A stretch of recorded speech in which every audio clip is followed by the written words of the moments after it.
Today I'd like to talk to you about dividing iris and some of the responses to questions that have occurred over the last few videos. So I'm ready to dig here to divide the iris. They've grown in too deep to the boxwood. As you know, when you plant a shrub, the first year it sleeps, the second year it creeps, the third year it leaps, and then it reaps. And it's in its leap year, creeping beyond its place where the iris are. So I'm going to take out these iris, and you can see here that this was the bloom that began and had its bloom this year. Did this one, and I'm going to dig them out because, as you can see, they're just growing too close together now. And when I dig them out, you'll see that there is a rhizome and roots below that. So it's hard work, and usually you have to do it in the heat of the summer, but it's early morning, and I'll get them out by hook or crook, and you'll see that I could have left this one, for example, another year, and it's got its new growth here and its old growth here, but it doesn't have a dead area where there's roots. Now some of the others may, but if I divvy this up and replant it, then there'll be growth coming out here and here and here and here.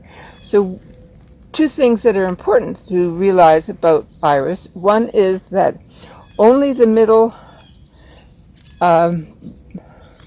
blade is growing. So in this one, maybe it's these two, and there'll be a new one that comes here. And the other thing to realize is that they keep growing in that direction, away from where the mother rhizome is. So when you replant them, you put a little bit of earth in a mound here and let the roots spread out there. I'll dig some more, and we'll see that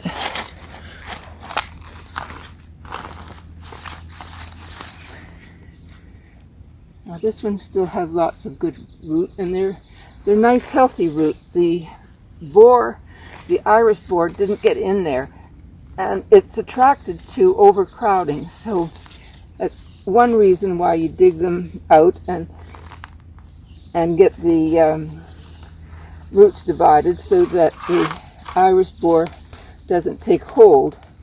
It starts in the leaf and it goes down in, and then it makes the rhizome rotten. So let's get this one out.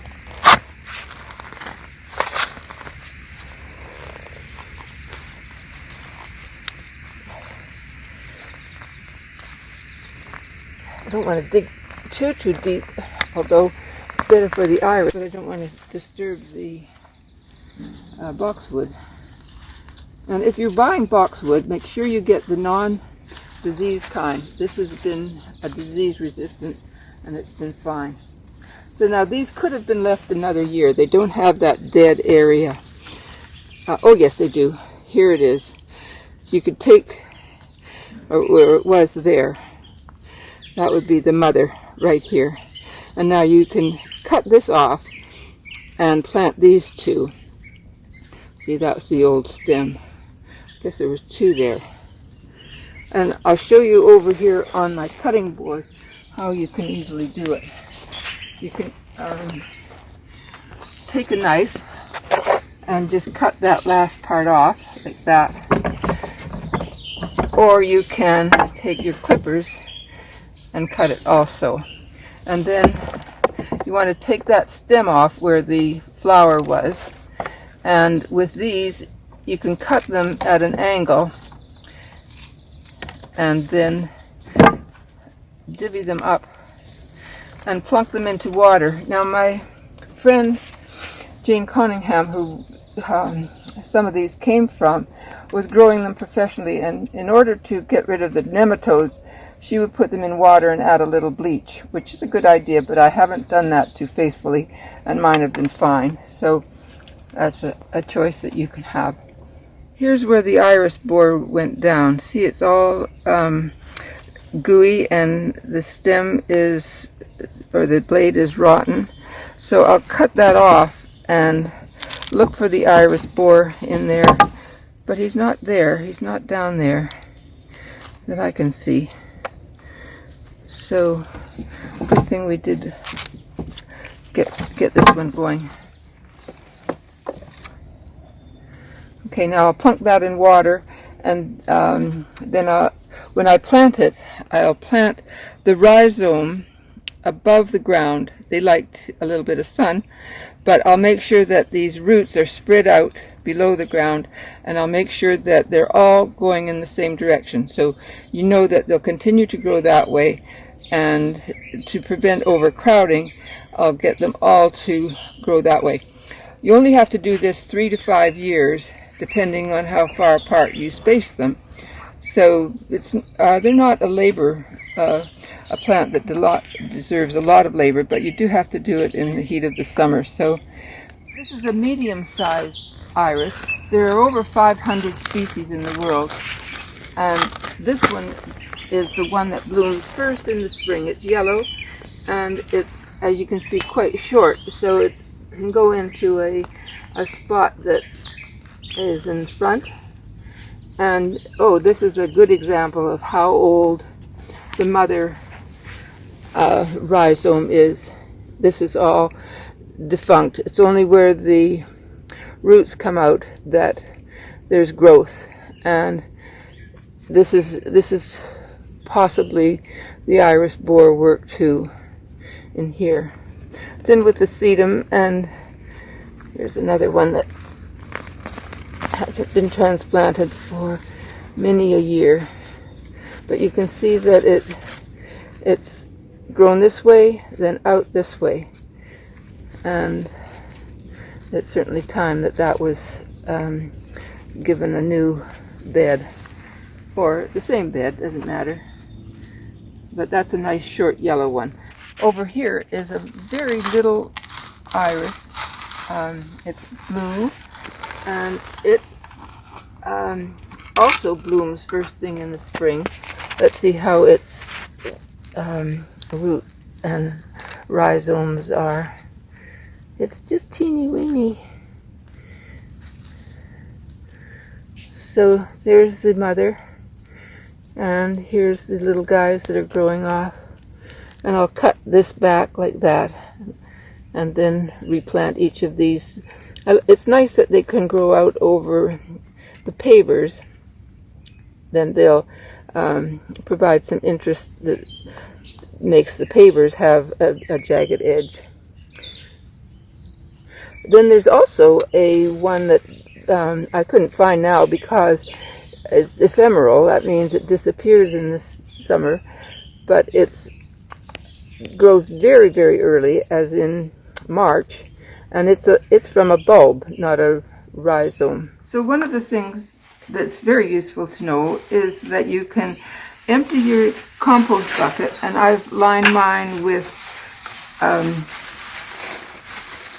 series of plastic bags, and rather than taking the plastic bag off, I would if it's too old, but instead I just take some earth like this and pour it in, and that keeps the compost smelling nice. You could either use some good decaying compost or some earth in a bucket that I have like this.